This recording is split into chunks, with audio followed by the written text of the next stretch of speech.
Class 12th subject physics chapter 1 electric charges and fields. अब इसके अंतर्गत हम इलेक्ट्रिक फील्ड इंटेंसिटी फाइंड करेंगे एट एंड ऑन पोजीशन और axial position due to electric dipole.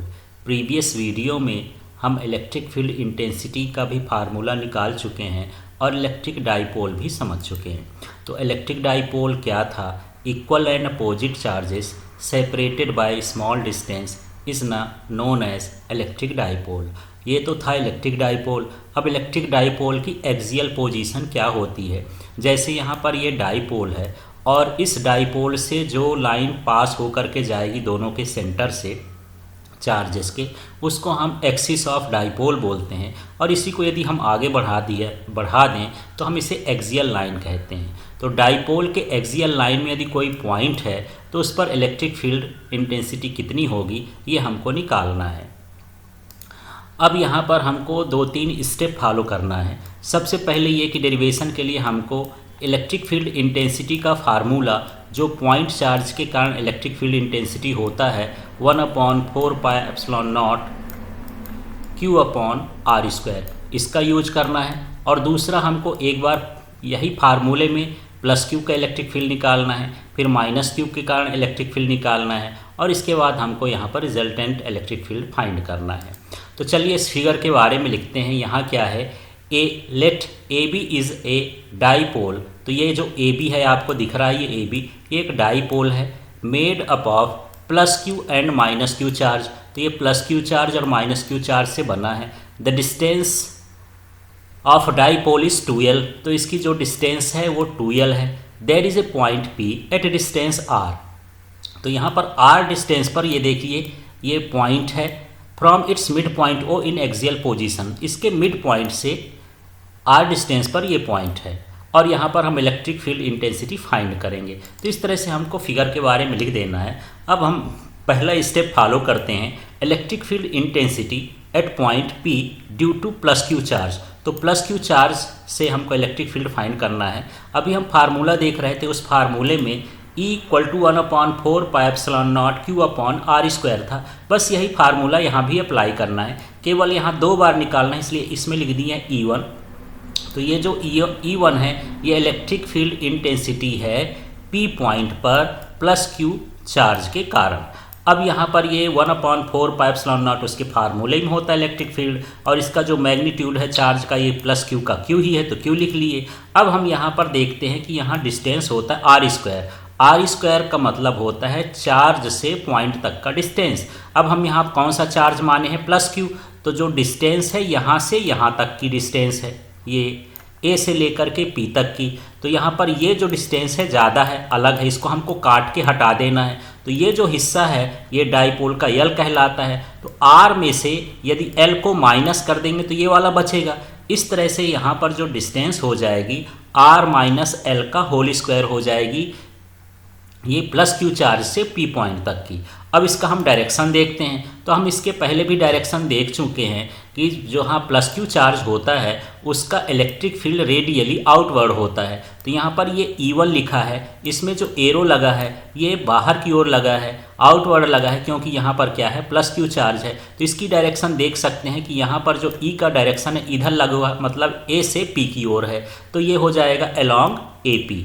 अब हमको निकालना है electric field intensity at point P due to -Q charge. अब -Q चार्ज का इलेक्ट्रिक फील्ड फाइंड करना है P पॉइंट पर। तो इसके लिए यही फार्मूला जो ऊपर लिखे हैं वही है, सिर्फ यहाँ पर E2 लिख दिए हैं। यहाँ पर जो इसकी कांस्टेंट वैल्यू है वो भी लिख दिए हैं। इसमें भी ये -Q का जो मैग्नीट्यूड होगा वो Q ही होगा, तो ये लिख दिए हैं। इसके बाद हम यहाँ से देखेंगे कि चार्ज से लेकर के पॉइंट तक की डिस्टेंस कितनी है। तो चार्ज से पॉइंट तक की डिस्टेंस जो होगी वो स्क्वायर में होगी। तो यहाँ पर हम किसकी बात करते हैं? -Q चार्ज की। तो यहाँ से यहाँ तक की पूरी डिस्टेंस हमको यहाँ से यहाँ तक की डिस्टेंस चाहिए। तो यहाँ से यहाँ तक तो ये R ही है और ये वाला पार्ट L है। इसका मतलब पूरा डिस्टेंस हो जाएगा R + L। तो इलेक्ट्रिक फील्ड के फार्मूले में r² होता है, और उस r² को हम बताएं कि वो होती है चार्ज से पॉइंट तक की डिस्टेंस। तो यहाँ पर चार्ज से पॉइंट तक की डिस्टेंस R + L है, और उसका स्क्वायर कर देंगे तो R + L का स्क्वायर हो जाएगा। अब E2 का जो है ये डायरेक्शन क्यों कैसा होगा? क्योंकि इलेक्ट्रिक फील्ड इंटेंसिटी एक जो है वेक्टर क्वांटिटी है। तो यहाँ पर हम देख लेते हैं कि इसका डायरेक्शन कैसा होगा। तो ये देखिए E2 है और ये माइनस क्यू चार्ज है, और माइनस क्यू चार्ज का जो इलेक्ट्रिक फील्ड होता है वो रेडियली इनवर्ड होता है, इसलिए पॉइंट से इधर की ओर इधर बना हुआ है इसका एरो, क्योंकि इसका जो E2 का इलेक्ट्रिक फील्ड का डायरेक्शन होगा माइनस क्यू की ओर होगा। तो कहना चाहिए इसका डायरेक्शन कहाँ से कहाँ की ओर है, PB की ओर है। तो यहाँ पर हम लिख सकते हैं ये हो गया अलोंग PB। अब यहाँ पर हम ये देखना चाहते हैं कि हमारे पास दो इलेक्ट्रिक फील्ड हो गया, एक हो गया ये प्लस क्यू चार्ज का, एक हो गया माइनस क्यू चार्ज का, इसमें से बड़ा कौन है। तो यहाँ पर जो इलेक्ट्रिक फील्ड जो है प्लस क्यू चार्ज का यहाँ पॉइंट तक का ये है E1, और जो यहाँ से ये है B से लेकर के यहाँ तक का माइनस क्यू का हो गया, इसका इलेक्ट्रिक फील्ड क्या है, E2 है। तो ये ज़्यादा डिस्टेंस पर है, क्योंकि जो इलेक्ट्रिक फील्ड होता है वो डिस्टेंस के इन्वर्सली प्रोपोर्शनल होता है, 1/r² होता है।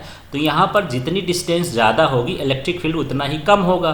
तो ये प्लस क्यू का जो डिस्टेंस है कम है, इसलिए इलेक्ट्रिक फील्ड E1 की वैल्यू ज़्यादा होगी, और इसकी डिस्टेंस ज़्यादा है इसलिए यहाँ पर इलेक्ट्रिक फील्ड क्या हो जाएगा, कम हो जाएगा। तो यदि हम कंपेयर करें तो यहाँ पर E1 की वैल्यू E2 से क्या है, ग्रेटर है। अब कितनी ग्रेटर है, तो E1 में से E2 को माइनस कर देंगे तो रिजल्टेंट आ जाएगा।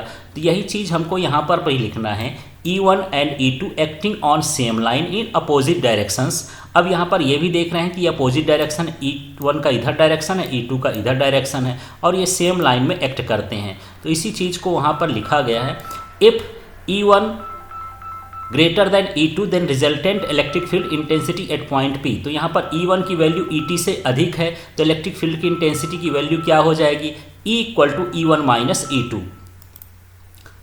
तो इस तरह से रिजल्टेंट इलेक्ट्रिक फील्ड जो है E1 माइनस E2 होगा। अब हम यहाँ पर मैथमेटिक्स का यूज करेंगे, केवल वैल्यू पुट करना है और इसको सॉल्व करना है। तो ये रिजल्टेंट इलेक्ट्रिक फील्ड हो गया।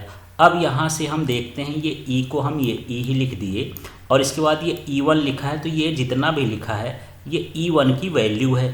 तो E1 की वैल्यू ये हम निकाले थे, ये देखिए E1 की वैल्यू 1/4πε0 Q/r - L का होल स्क्वायर, तो ये लिख दिए। इसके बाद यहाँ पर हो गया, इसमें देखिए ये माइनस है तो माइनस लिख दिए, फिर ये लिखा E2, तो E2 की वैल्यू जो आई है ये देखिए E2 की वैल्यू, ये E2 की वैल्यू पुट कर दिए। तो केवल हमको यहाँ मैथ्स का प्रयोग करके सिंपली यहाँ पर वैल्यू को पुट कर देना है।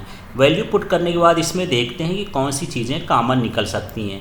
तो यहाँ पर देखिए 1/4πε0 और यहाँ भी है 1/4πε0, तो यहाँ कॉमन ले लिए, साथ में यहाँ पर Q है और ये भी Q है, इसको भी कॉमन हम निकाल करके हम बाहर कर दिए। तो देखिए 1/4πε0 और Q को हम बाहर कर लिए। अब यहाँ पर बचेगा क्या, जो बचेगा उसको हम इन ब्रैकेट रखेंगे। तो यहाँ Q की जगह 1 हो गया, और r - L का होल स्क्वायर, ये माइनस है माइनस हो जाएगा, ये Q तो निकल चुका है 1/r+L का होल स्क्वायर। तो इस तरह से यहाँ पर हमको कॉमन निकालने के बाद ये ब्रैकेट में ये बचेंगे। अब इसको हमको सिंपली क्रॉस मल्टीप्लिकेशन मेथड से सॉल्व करना है। तो क्रॉस मल्टीप्लिकेशन मेथड से कैसे, ये जो इधर का है ये इधर चला जाएगा, तो यहाँ पर हो जाएगा r+L का होल स्क्वायर, और जो ये वाला है ये इधर चला जाएगा, इसलिए हो जाएगा r - L का होल स्क्वायर, ये पूरा का पूरा पार्ट इधर गया। अब यहाँ पर जो ये नीचे बच रहा है ये नीचे नीचे का भी मल्टीप्लाई हो जाएगा। तो यहाँ पर देखिए ये r - L का होल स्क्वायर ये रख दिए हैं और r+L का होल स्क्वायर ये रख दिए हैं। तो इस तरह से यहाँ पर क्रॉस मल्टीप्लिकेशन करके उस मेथड से वैल्यू को इस तरह से अरेंज करना है। तो एक बार फिर से समझ लीजिए, इसको इधर रखना है, इसको इधर रखना है, और नीचे नीचे को मल्टीप्लाई करके यहाँ रख देना है। अब इसके बाद यहाँ पर हमको आइडेंटिटी यूज करना है। जैसे यहाँ पर है r+L का होल स्क्वायर, तो इसके पहले छोटी क्लासेस में आप पढ़े होंगे a+b का होल स्क्वायर, और वो होता है उसकी वैल्यू a² + b² + 2ab। उसी को अप्लाई कर दिए, तो देखिए यहाँ पर आ गया r², फिर ये हो गया l², और ये 2ab की जगह हो जाएगा 2rl। तो इस तरह से यहाँ पर स्क्वायर हटाएंगे, इसका ओपन कर देंगे। अब इसी तरह से यहाँ पर आइडेंटिटी लगाएंगे r - L का होल स्क्वायर, तो ये होता है a² + b² - 2ab। तो यहाँ भी देख लेते हैं, ये हो जाएगा r², ये हो गया l², और यहाँ पर हो गया -2rl। तो इस तरह से यहाँ पर ये स्क्वायर यहाँ पर हटेगा, इसको ओपन कर देंगे। अब नीचे का देख रहे हैं ये r - L है, r+L है, तो ये r - L लिखे, r+L भी लिख लिए, और ये जो दोनों का स्क्वायर था इसको कॉमन बाहर कर दिए हैं। अब आगे के स्टेप में इनका ब्रैकेट ओपन करते हैं। तो ब्रैकेट ओपन करेंगे तो देखिए यहाँ पर ये आर स्क्वायर हो गया, ये एल स्क्वायर हो गया, ये 2RL हो गया। इसका ब्रैकेट ओपन होगा तो ये माइनस आर स्क्वायर हो गया, प्लस में है तो ये माइनस एल स्क्वायर होगा, क्योंकि सामने माइनस है तो इसके साइन चेंज हो जाएंगे, और ये माइनस है तो ये हो जाएगा प्लस 2RL। तो इस तरह से यहाँ पर इनका ब्रैकेट भी ओपन कर देना है। ब्रैकेट ओपन करने के बाद देखिए जो कैंसिल आउट होते हैं उनको कैंसिल कर देना है। यहाँ पर ये आर स्क्वायर है तो आर स्क्वायर से कैंसिल हो जाएगा, एल स्क्वायर है ये एल स्क्वायर से, क्योंकि दोनों में अलग अलग साइन है। अब यहाँ पर ये 2RL है, ये भी 2RL है, ये प्लस में है, तो जब हम इसको ऐड कर देंगे तो ये कितना हो जाएगा 4RL। तो यहाँ पर जो चीज़ें पहले से हैं ये हो जाएगा 1/4πε0, तो उसी तरह से ये लिख दिए हैं। फिर Q है तो Q लिख दिए, इसको लिख दिए 4RL। और यहाँ पर देखिए एक A-B और A+B है, दो ब्रैकेट होते हैं, तो इसमें आप पढ़ चुके हैं, एडिडिटी जानते हैं, A square minus B square हो जाता है, A minus B into A plus B equal to A square minus B square. तो यहाँ पर A R माइनस एल और R प्लस एल का हो गया R square minus L square, और ये बाहर का स्क्वायर है तो बाहर का स्क्वायर लिख दिए। इस तरह से ये वाला स्टेप आ जाएगा। अब आगे का स्टेप देखते हैं। तो यहाँ पर ये सारी चीज़ उसी तरह से हम लिख दिए हैं। अब देख लेते हैं, यहाँ पास हमारे पास Q है तो ये Q भी लिख दिए हैं। बस जो चेंज है ये 4RL है, तो 4RL को मल्टीप्लाई में इसका इस तरह से लिख दिए हैं 2L इंटू 2R, और इसके लिखने से कोई फ़र्क नहीं पड़ता है, क्योंकि यदि हम इसका मल्टीप्लाई भी कर दें तो वही आ जाएगा। अब इसके लिखने की वजह क्या है, क्योंकि ये जो Q इंटू 2L है ये डाइपोल मोमेंट के इक्वल होता है। इसके प्रीवियस वीडियो में हम डाइपोल मोमेंट भी पढ़े हैं, तो यहाँ पर जो Q इंटू 2L है उसकी वैल्यू क्या हो जाती है P, तो यहाँ पर ये लिख दिए हैं P। अब बचेगा ये 2R, यदि उसको मल्टीप्लाई कर देंगे तो ये हो जाएगा 2PR। तो इस तरह से ये फाइनली ये फार्मूला आ गया 2PR। अब यहाँ पर हम देखेंगे कि यदि L की value very very less than R हो, मतलब जो हमारा डाइपोल हो बहुत ही शॉर्ट हो, तो शॉर्ट डाइपोल के लिए यहाँ पर हम L की वैल्यू को निगलेक्ट कर देंगे। मान लीजिए हट गया, तो यहाँ पर ये 2 का मल्टीप्लाई हो जाएगा, तो इसकी पावर कितनी हो जाएगी 4, और फिर एक R इससे कैंसिल हो जाएगा। तो फाइनली जो फार्मूला है वो E इक्वल टू 1/4πε0 2P/R³ आ जाएगा। तो इस तरह से ये एक्सियल पोजीशन पर इलेक्ट्रिक फील्ड की वैल्यू हो गई। अब यहाँ पर दोनों को कंपेयर करते हैं कि सेम डिस्टेंस के लिए जो एक्सियल पोजीशन पर इलेक्ट्रिक फील्ड होता है वो इक्वेटोरियल पोजीशन का 2 टाइम्स होता है। तो इसमें देख सकते हैं कि यदि हम इसको लिखना चाहें तो ऐसा भी लिख सकते हैं 2 इंटू 1/4πε0 ये P/R³। तो यहाँ पर हम क्या देख रहे हैं कि ये जो 2 था इसको 2 को अलग कर दिए हैं। तो ये जो इलेक्ट्रिक फील्ड इंटेंसिटी है ये हम जब इक्वेटोरियल पोजीशन पर इलेक्ट्रिक फील्ड इंटेंसिटी निकाल रहे थे उसकी है। तो हम कह सकते हैं कि जो एक्सियल पर इलेक्ट्रिक फील्ड इंटेंसिटी होती है डाइपोल में, उतनी ही डिस्टेंस पर इक्वेटोरियल की ये 2 टाइम्स होती है। तो यहाँ पर EA इक्वल टू 2EE का मतलब यही है, ये electric field at axial position is equal to the 2 times of electric field at equatorial position of dipole at same distance.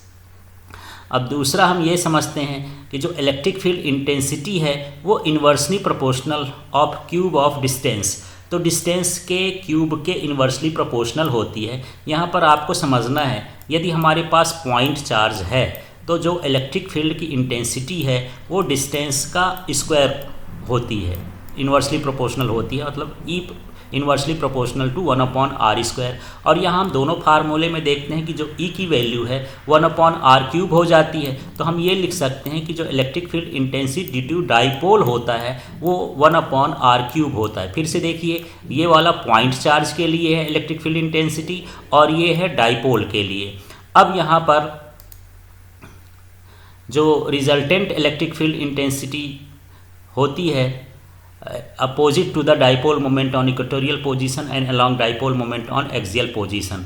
तो जब हम इक्वेटोरियल पोजीशन में लेते हैं तो रिजल्टेंट इलेक्ट्रिक फील्ड इंटेंसिटी जो होती है वो अपोजिट होती है डाइपोल के डायरेक्शन के, और जब हम एक्सियल में निकालते हैं तो डाइपोल मोमेंट के ही डायरेक्शन में हमको इलेक्ट्रिक फील्ड मिलता है।